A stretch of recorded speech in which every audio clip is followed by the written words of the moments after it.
What is the All-Star Race? Well, that's a loaded question.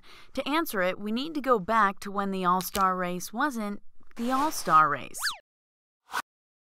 Back in 1985, the Winston premiered at Charlotte Motor Speedway. Without All-Star in the name, the media had to call it the Winston. Like the name, the first format was simple. 12 racers, 70 laps, one mandatory pit stop. Things only got more complicated from there. Try to keep up. In '86, they ran 83 laps and moved to Atlanta on Mother's Day. Like many changes, it didn't last. Next year's edition returned to Charlotte and debuted the race's first major wrinkles, multiple segments and the Winston Open, a new 100-lap All-Star Race appetizer. At the start of the 90s, the segments were decreased to 2, until one hot night changed it back to 3, and threw in a field inversion for good measure. Amazingly, things stayed largely the same until 2002, when eliminations were introduced. Nextel took over in 2004, put the All-Star into All-Star Race, and eliminated the eliminations.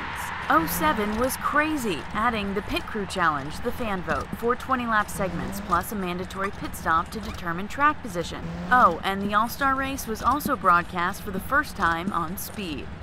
Sprint then took over sponsorship and added a touch of class by putting Roman numerals in the name. The 25th anniversary race brought the 50-lap first segment back, while the following year made the mandatory pit stop before tire stops.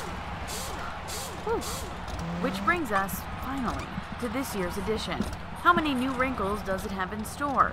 Plenty, actually. For the first time ever, there will be 5 segments, 4 20-lap segments, followed by a 10-lap dash for the cash. The winners of the first 4 segments will line up 1 through 4, while the rest of the lineup is determined by the pit stop. Cars are not required to take tires, so plenty of crew chiefs will gamble their way to the front. While the name and almost everything else has changed over the years, the racing hasn't. It's the best drivers in NASCAR, racing for guts, glory, and a ton of money. You can see it all on May 19th, only on Speed.